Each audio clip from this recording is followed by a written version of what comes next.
Okay.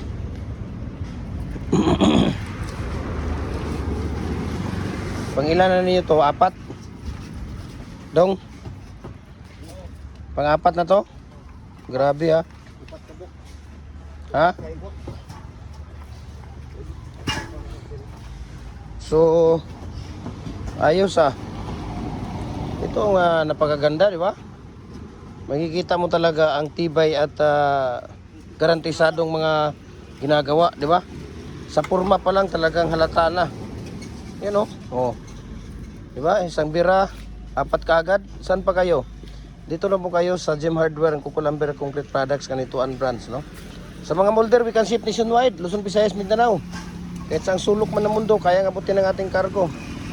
Yan, dito lang po ito sa Kanituan branch, malapit sa Ipunan, no? Malapit sa Bulao, sa Ipunan Bridge.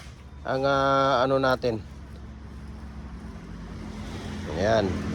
So ang ating store ay malapit sa Ipunan Bridge, Kanituan, Sunto, Kanituan, near Bulao Bridge, Cagayan de Oro City. So we can ship nationwide sa mga molder, kahit sa sulok mga ng mundo, kaya abutin ng ating cargo. Message nyo lang ako, share ko sa inyo ang price list sa shipping details dito. Ba? So napakabilis lang din natin ilagay yung ating mating sa loob ng ating molder. At tayo naglalagay ng pangalso dahil ang ating molder ay 8 feet. Ang ating ginagawa ay 6 feet lang siya. So lagyan natin ng pangalso. Ayan o. Oh, para hindi atras yung ating molder. At napakabilis lang ilagay yung ating mating. Tingnan ninyo. Diba? 4mm po ang steel plate na ginagamit natin dito sa ating molder. Adjustable na po siya, dual ni duty na po siya. Pwedeng dragon fruit post, pwedeng pins concrete post ang gagawin natin dito. Depende sa inyo. So message nyo ako at i-share ko sa inyo ang price list sa shipping details dito. Ayan. Sa mga ratio natin at saka sa mga tips ng ating ito po yung tindahan natin.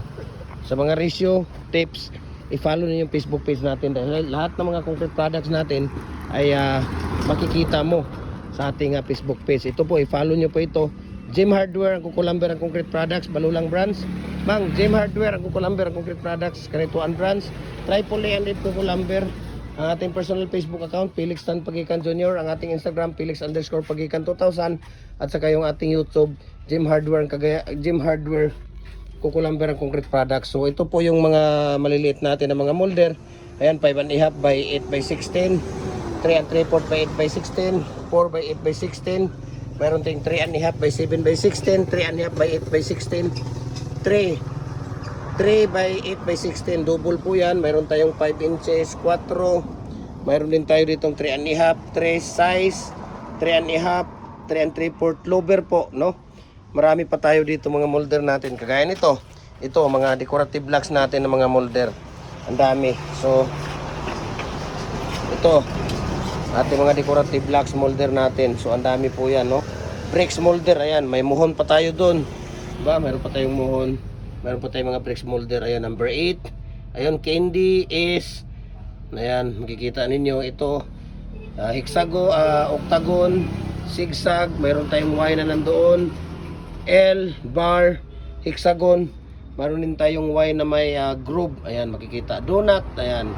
Pie. So, message nyo ako at share ko sa inyo ang price list sa shipping details dito. Itong mga ito ay nagpapaship tayo, no? Pagka sa Luzon, itong mga maliliit na sa mga 2 to 4 days lang siya. 3 to 4 days. Pagka sa Visayas, nasa mga 2 to 3 days. Pagka dito sa Mindanao, nasa mga 1 to 2 days lang po siya. Okay? So mabuhay and God bless po sa ating lahat.